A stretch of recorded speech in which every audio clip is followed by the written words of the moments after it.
एक सुंदर तोता रहता था। उसके 2 छोटे छोटे बच्चे थे जो देखने में बिल्कुल एक जैसे लगते थे।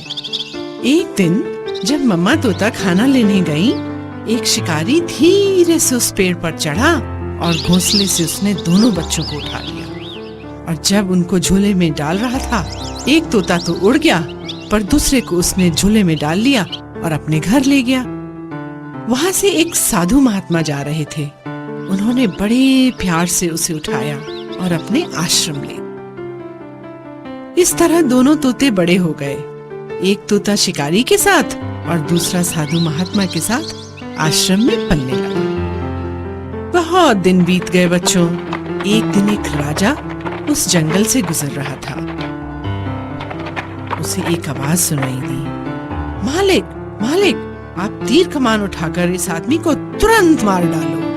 राजा ने अपनी गर्दन घुमाई और देखा, अरे यह तो तोता था।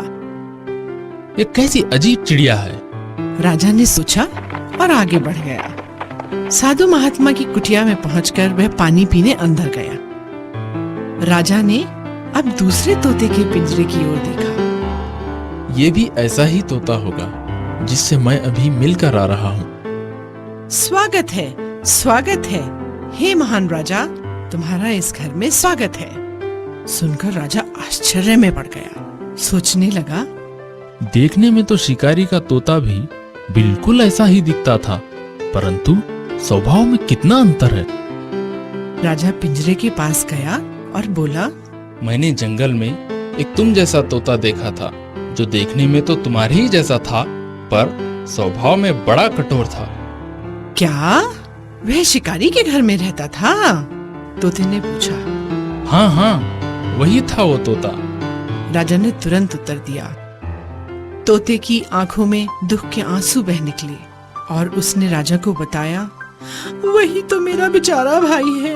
हम दोनों एक ही घोंसले में रहते थे। एक दिन जब मेरी माँ दाना चुगने गई हुई थी, एक शिकारी ने हम दोनों भाइयों को अपने जाल में फंसा लिया। मैं तो बचकर निकल गया और मेरा भाई उसी शिकारी के पंजे में फंस गया। मेरा बेचारा भाई शिकारी के साथ रहकर उसके जैसा ही क्रूर बन गया, पर मेरे मालिक बहुत अच्छे हैं, साधु प्रवृत्ति के हैं, इसलिए मैं ऐसा हूँ। अच्छी संगति का अच्छा प्रभाव और बुरी संगति का बुरा।